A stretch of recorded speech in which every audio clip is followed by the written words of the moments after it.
नमस्कार दोस्तों, study one YouTube channel पर एक बार फिर से स्वागत है। इस वीडियो के अंदर कवर करेंगे प्राचीन भारतीय इतिहास मौर्योत्तर काल के बहुत ही महत्वपूर्ण प्रश्न, जो कि सभी एग्जामों की दृष्टि से महत्वपूर्ण प्रश्न हैं। तो चलिए शुरू करते हैं। पहला प्रश्न, 185 ईस्वी पूर्व में अंतिम मौर्य सम्राट भद्रथ की हत्या कर किसने शुंग वंश की स्थापना की? पुष्यमित्र, व अग्निमित्र, स वसुमित्र, द वाग्भट। तो इसका उत्तर है पुष्यमित्र शुंग ने 185 ईस्वी पूर्व में अंतिम मौर्य सम्राट भद्रथ की हत्या कर शुंग वंश की स्थापना की थी। प्रश्न नंबर 2, किसने अंतिम शुंग शासक देवभूति की हत्या कर 75 ईस्वी पूर्व में कण्व वंश की स्थापना की? भूमिपुत्र, व नारायण, स वासुदेव, द सुशर्मा। तो इसका उत्तर है वासुदेव ने अंतिम शुंग शासक देवभूति की हत्या कर 75 ईस्वी पूर्व में कण्व वंश की स्थापना की थी। प्रश्न नंबर 3, सातवाहन राजाओं की सत्ता का संस्थापक कौन था? गौतमीपुत्र सातकर्णी, व सिमुक, सकान, द यज्ञश्री सातकर्णी। तो इसका उत्तर है व सिमुक सातवाहन राजाओं की सत्ता का संस्थापक था। क्वेश्चन नंबर 4, रानी नयनिका के अभिलेख में किस राजा को अप्रतिहत चक्र की उपाधि से विभूषित किया गया है? सातकर्णी प्रथम, व गौतमीपुत्र सातकर्णी, स यज्ञश्री सातकर्णी, द वशिष्ठिपुत्र पुलुमावी। तो इसका उत्तर है सातकर्णी प्रथम को रानी नयनिका के अभिलेख में अप्रतिहत चक्र की उपाधि से विभूषित किया गया है। प्रश्न नंबर 5, व्रतकर्ता का रचयिता गुणाढ्य किस सातवाहन राजा का समकालीन था?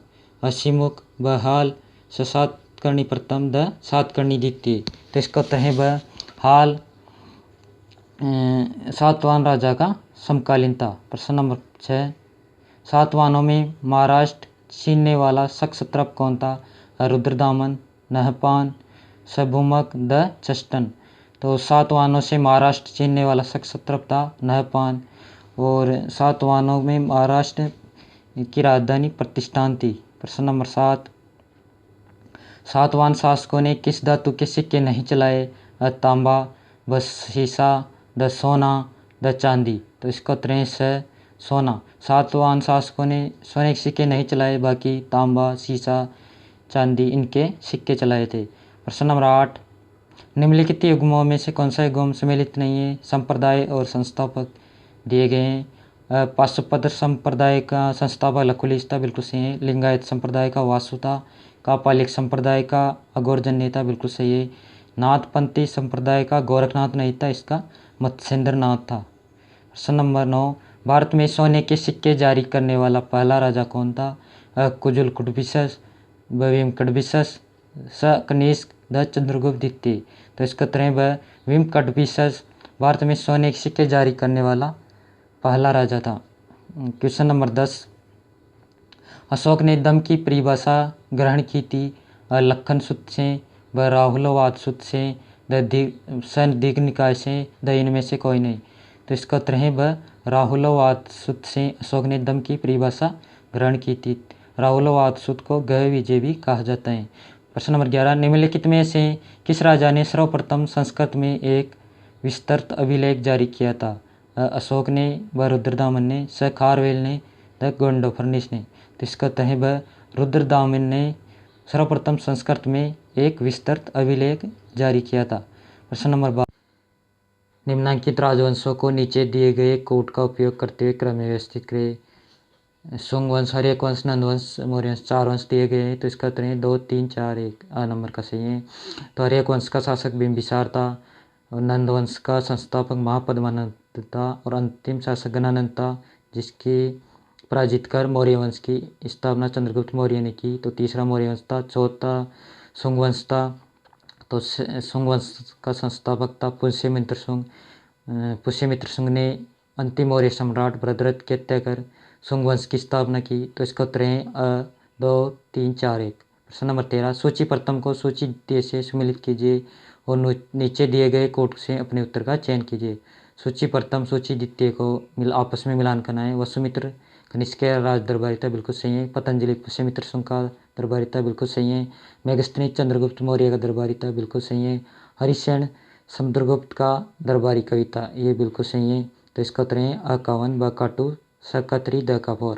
प्रश्न नंबर 14, जब भारत में सर्वप्रथम यवनों का आक्रमण हुआ तो उस समय मगध पर किस वंश का शासन था? अ शुंग वंश, ब कण्व वंश, स नंद वंश, द मौर्य वंश। तो इसका उत्तर है स नंद वंश।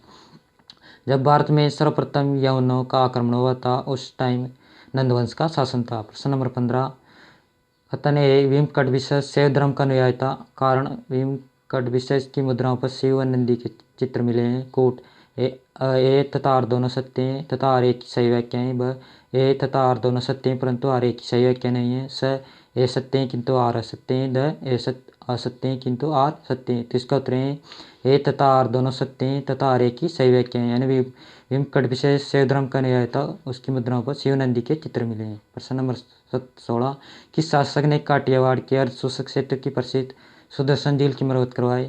नहपान, ब रुद्रदमन प्रथम, स रुद्रदमन द्वितीय, द कादरमक। तो इसका उत्तर है ब रुद्रदमन प्रथम ने काठियावाड़ के अर्धशोषक क्षेत्र की प्रसिद्ध सुदर्शन झील की मरम्मत करवाई थी। प्रश्न नंबर 17, रुद्रदमन द्वारा जारी किया गया जूनागढ़ अभिलेख किस भाषा में है? अ प्राकृत, ब संस्कृत, स अर्धमागधी, द ब्राह्मी। तो रुद्रदमन द्वारा जारी किया गया जूनागढ़ अभिलेख संस्कृत भाषा के अंदर लिखा हुआ है। प्रश्न नंबर 18, किस कुषाण शासकों के सिक्कों पर शिव, नंदी और त्रिशूल की आकृतियां बनी हुई हैं? कुजुल कटविशेष, ब भीम कटविशेष, स कनिष्क, द हुविस्क। तो इसका उत्तर है ब भीम कटविशेष के सिक्कों पर शिव, नंदी और त्रिशूल की आकृतियां बनी हुई हैं। प्रश्न नंबर 19, निम्न में से कौन सा कथन कनिष्क के लिए सत्य प्रतीत होता है? ये कुषाणों की सत्ता का केंद्र पेशावर से हटाकर मथुरा ले गया था। बिल्कुल सही है। इसके सिक्कों पर शिव, स्कंद तथा विष्णु की आकृति प्राप्त है। बिल्कुल सही है। तो इसका उत्तर है स, यानी अ और ब ये दोनों सही हैं। यानी उस कुषाणों की सत्ता केंद्र पेशावर से हटाकर मथुरा ले गया था और इसके सिक्कों पर शिव, स्कंद, विष्णु की आकृति है। प्रश्न नंबर 20, सुमेलित कीजिए। सूची प्रथम को सूची द्वितीय से मिलान करना है। वंश और संस्थापक दिए गए हैं। चैदी वंश का संस्थापक महामेघवान था। बिल्कुल सही है। आबिर वंश का संस्थापक ईश्वर सेन था। बिल्कुल सही है। वाकाटक वंश का संस्थापक विंध्य शक्ति था। बिल्कुल सही है। इक्ष्वाकु वंश का श्री शांतमूल था। तो ये बिल्कुल सही है। तो इसका उत्तर है ब अ का 1, ब का 2, स का 3, द का 4।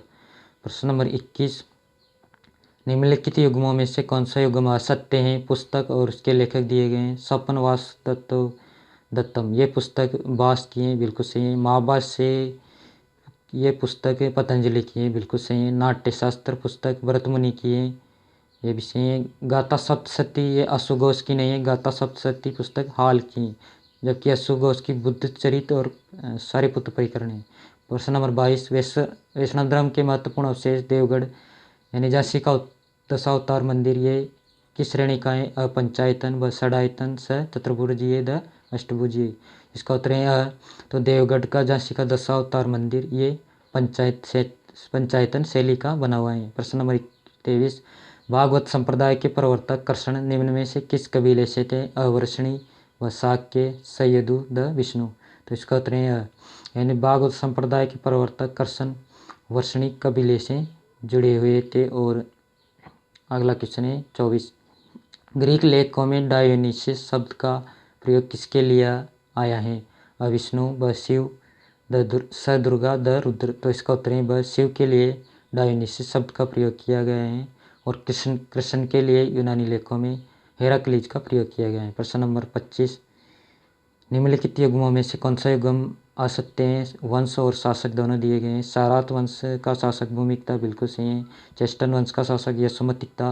ये सही है। पल्लव वंश का शासक गोंडोफरनीच था। ये बिल्कुल सही है। कुषाण वंश का शासक सातकर्णी प्रथम नहीं था। कुषाण वंश का शासक था भीमकट विशेष। तो इसका उत्तर है द यानी सातकर्णी प्रथम ये सात वंश का शासक था। प्रश्न नंबर 26, मौर्योत्तर युग के किस राजवंश के अभिलेखों में पहली बार भूमि अनुदान का उल्लेख मिलता है? अशुंग वंश, व कुषाण वंश, सातवाहन वंश, द चौल वंश। तो इसका उत्तर है सातवाहन वंश के अभिलेखों में पहली बार भूमि अनुदान का उल्लेख मिलता है। प्रश्न नंबर 27, निम्न में से किन्होंने अपने सिक्कों पर शिव को अंकित करवाया था? 1 number Harsh, 2 number Shashank, 3 number Vasudev, 4 number भीमकट विशेष।